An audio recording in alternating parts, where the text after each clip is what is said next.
Welcome to the NFT Podcast, Cameron. And how are you and where are you? Thank you. Thanks for having me, Francesco. I'm locked up in a hotel in Sydney, Australia, in hotel quarantine. I think it's my sixth day today, so I have 8 days to go. It's a long way. And so, Cameron, what do you do in your life about NFTs? So I started working for a company called Kred about 8 years ago, and we started uh, building on blockchain in I think 2013.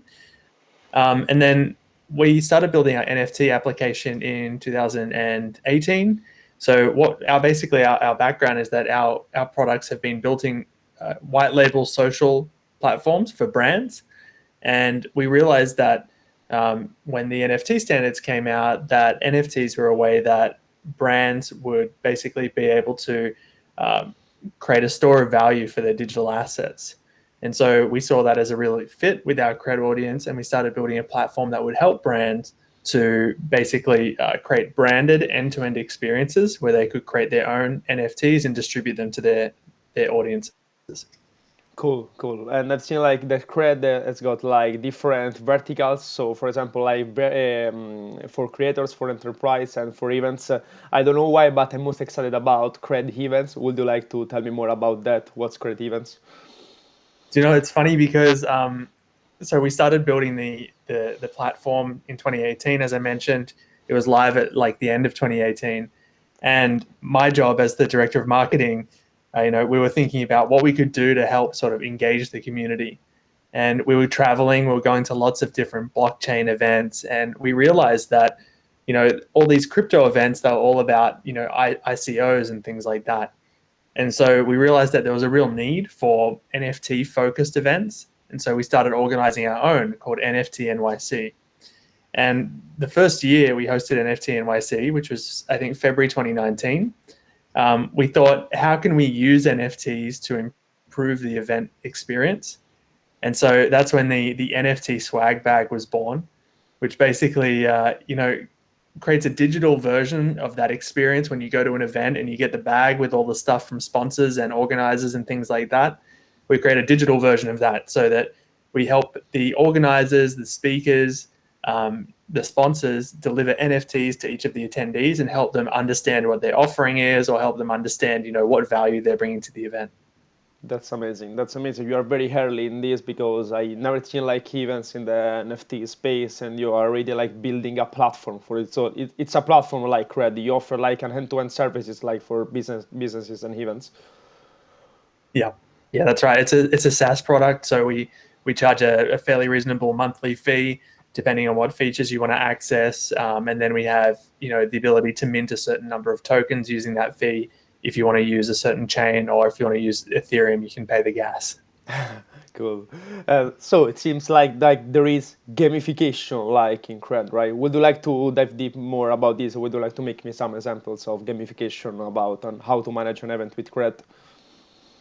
Yeah, so our background with Cred, in 2011, we started out doing social analytics. So we were pretty early doing social analytics. We had access to something called the Twitter fire hose, which meant that every single piece of data that went through Twitter came into Cred, and we had a huge database where we would store and then analyze that data and use.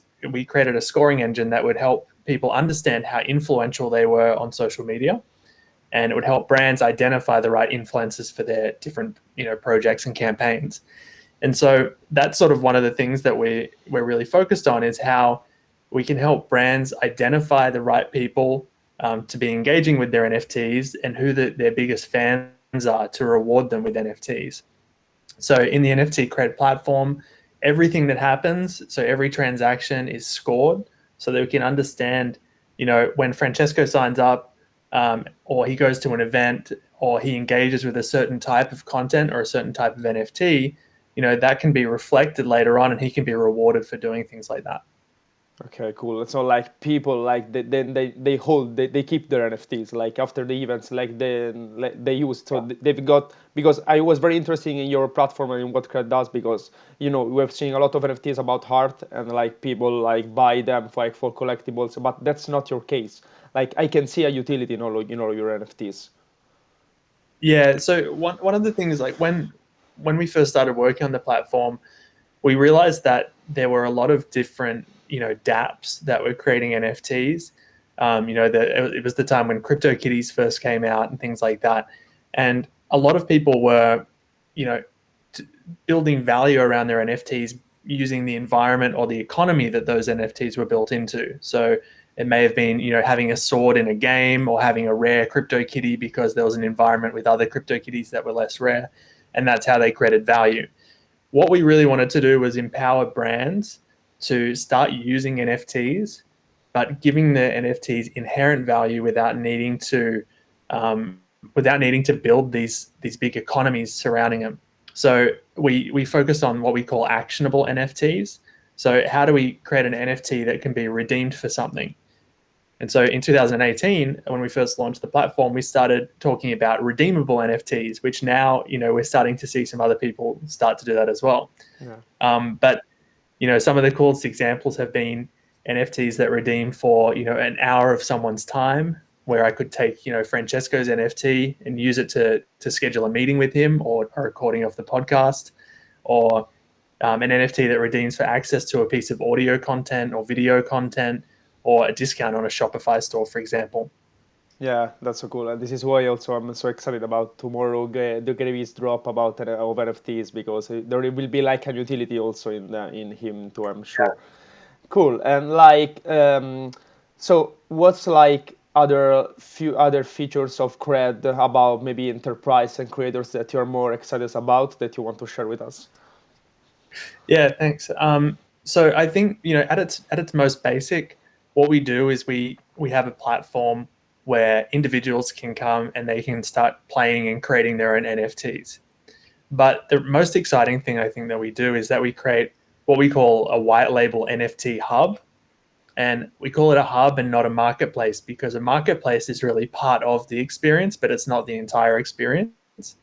And so what we do is we help brands and organizations and events, like you said, create their own branded end-to-end experience for creating and distribution and sales of NFTs. So, as a brand, you can come to Kred, you can sign up, you can upload your logo and colors and configure it the way that you want. But what you end up with is your own website, which is completely branded with emails branded and everything like that. And your users can then start interacting with NFTs on that website and you own all of the data.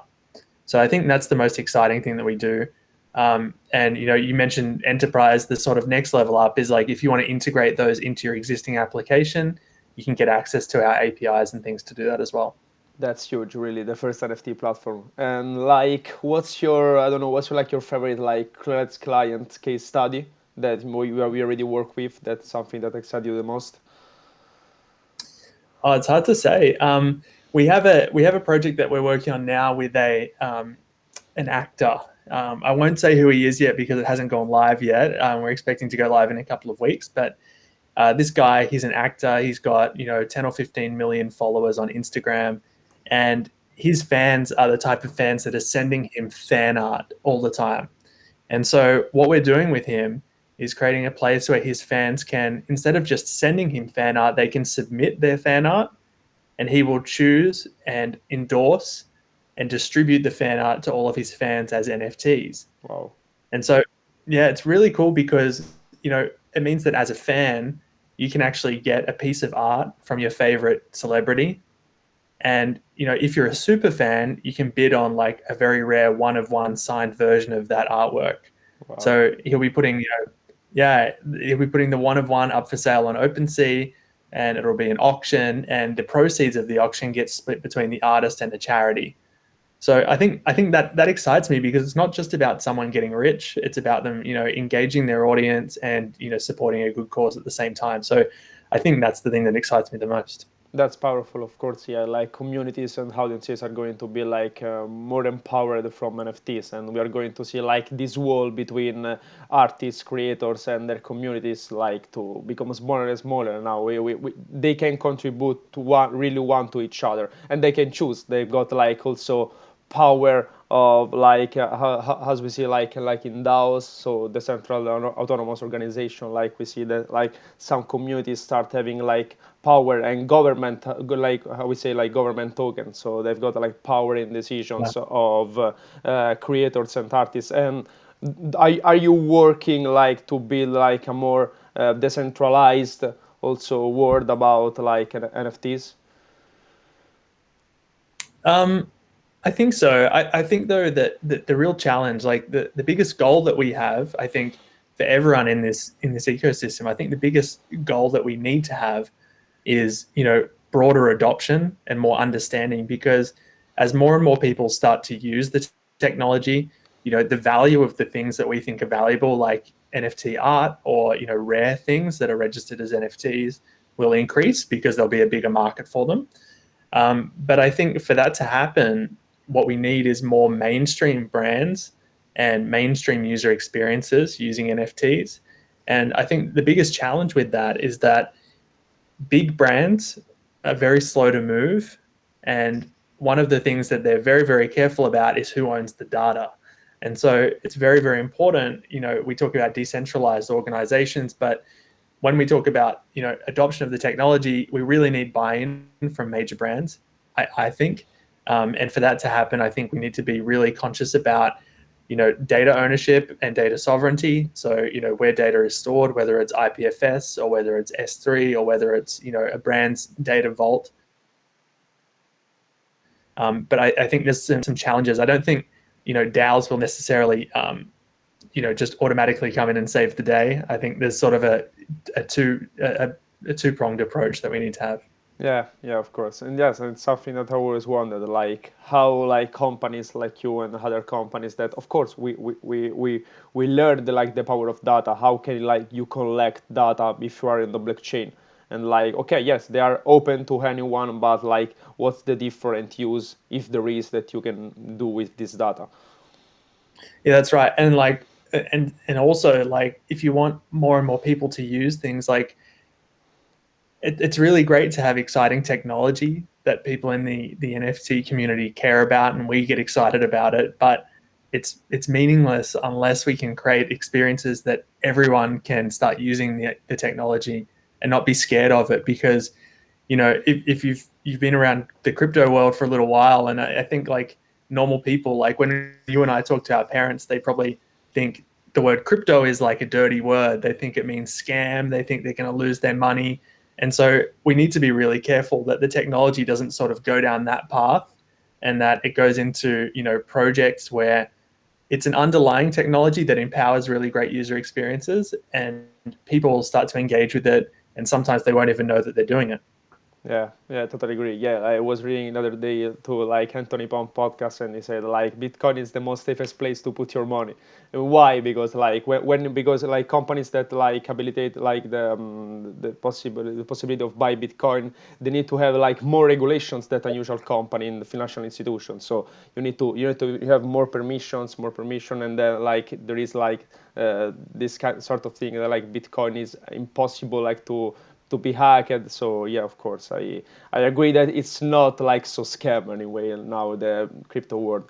Okay, let's talk more about like events. So NFT New York City, what is it? How we like it grew?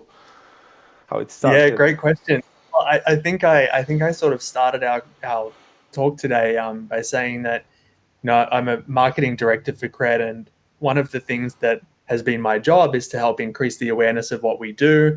And one of the ways that we can do that is by increasing the community around NFTs. And so in 2019, we hosted the first NFT NYC. We partnered with OpenSea to host the event, and we didn't think it would be very big, and we ended up having about 500 people come. And that was a great surprise to us, because I think it was a sort of a validation that NFTs were a thing. and that there was interest in this space. And it wasn't just, there were more use cases than people were seeing sort of, on TechCrunch, on places like that. And so then the following year, 2020, we had a slightly bigger event. We had a bit more following, and we ended up having, a little over 500 people again. But the community was really growing, right? Like there's a huge energy in the community. And one of the things that I think stood out last year in 2020 was that the VIP dinner, the evening before the event, we had that hosted by a company called Ecomi, or VV, and they just engaged a new head of licensing, a guy called Alfred Kahn. And Alfred Kahn gave the speech at the dinner the night before the event started. And I think it was really exciting because this guy, Alfred Kahn, he's like an OG in licensing. He is responsible for something like $30 billion of revenue for licensing from Pokemon, Teenage Mutant Ninja Turtles, Cabbage Patch Kids, and like these major, major brands. And what was so cool is that he's left that world and he's now in the NFT world. And so that was really inspiring, I think. Like, it was really cool because the next day, the event, everyone was sort of pumped because they knew that, big brands are coming into this space. And, over the last year, we've started to see it happen more and more. So, like, I think like everyone knows, this year has just been crazy for NFTs in the news. There was obviously the Beeple sale has taken a lot of headlines, but there's been a lot of really interesting moves that people are making in NFTs. And so we've seen a huge increase in interest this year. We're expecting to have around 1,500 people, and we're moving to a bigger venue because of that. And, everything's moving really fast, and there's still 6 months to go. That's incredible, really. When I discovered like your event, I couldn't believe it. I say, oh wow, I just discovered NFTs like 3 months ago, and say there has already been an event. That's like the power of New York, of course. That because like in Europe, we didn't even know like what NFTs were, and you were already making an event. That's incredible. And like so, you will have like this event in 6 months. There is something that you want to share with us, like I don't know, special guests, anything that you want to share with us about this event that will be in October. Okay, quick update. So it's been about 8 weeks since we opened speaker applications. We've now had 240 people apply to speak in that time. So we're already far beyond what we've had each other year. We're already looking at over, several hundred registered attendees that are early registrations. We think by the event we'll have 1,500 or more. We've got some great speakers. This year, I think the most exciting thing is that we're seeing new verticals in the space. One of the most exciting, I think, new verticals is the music industry. So last year, the prior 2 years, there was no representation in the music industry at all. This year, it's one of the biggest themes of the event. We've got some great speakers lined up. There's, I think, 125 of them already approved. So if you check out NFT.NYC, you'll see the 125 approved speakers. And we're really excited. We've got some great partners for the event already, and things are moving quick. That's cool. So you're going to have to also to have like a bigger event in a sense, like more days or just one day? Yeah, well, we've actually expanded to 2 days as well. I think it's all been a really nice surprise. The first year we didn't think we would have very many speakers, and we had 85 speakers, and we put them all in one day. And so we had lots of very, very fast talks for 12 hours. Yeah. And then this year, I think we're going to end up with around 130 speakers, but we've expanded to 2 days. So anyone that is speaking, please be comfortable. You'll have a little bit more time to speak this year. I think that if speakers are going to increase at this volume, you need to do like 1 week of event, probably. Yeah, we'll see. I hope so. And like so, you said like new verticals for 2021, and it's music. And because you are in the NFT space since a lot before, more like the mainstream of people, which verticals are we going to see in 2022, in your opinion? What is going like to increase a lot more in the next year with NFT in the NFT space? We have an article that we're working on at the moment about industries that are being disrupted. It's hard to say which verticals we'll start to see more and more adoption in, but I think what we'll start to see is more brands starting to take control of their own NFT experiences. Um, like, what we have seen so far is mainly like, these limited edition drops on sort of public marketplaces, which is awesome. But I think what we're going to start to see is more and more brands sort of building NFTs instead of, an experimental sort of campaign, a one-off campaign that's sort of like an experiment like that, like trying to get some money and see what happens. I think we'll start to see more brands like integrate NFTs into their strategies. So we'll see more like internal branded applications of NFTs, whether that's for like brand loyalty or rewards, or building out different user experiences like that. Do you think like that the biggest applications, the biggest like how we can say like sector that like brands are going like to explore NFTs is for marketing purposes? Um, I think so. I think it may be at this stage, because I think the technology is new. There have been some really great projects which have proven that you can use NFTs for all sorts of very, very secure and high value types of applications, like registration of very valuable things like that.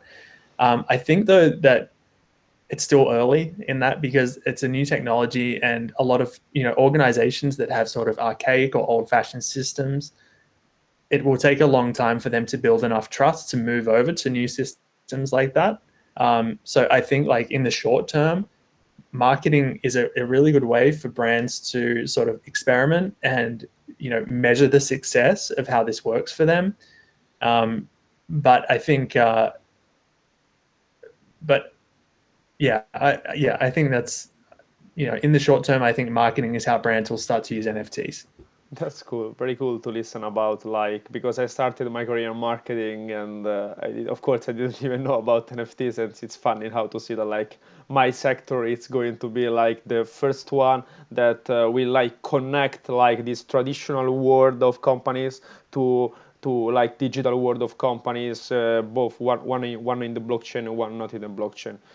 Yeah, so they're going to Yeah. like of course there will be a lot of new jobs in the space, so for like digital marketing now more than ever like will have an increase of digital of jobs, and of course we saw like a lot of remote working, and with NFTs like I can see like it can be definitely 100% remote.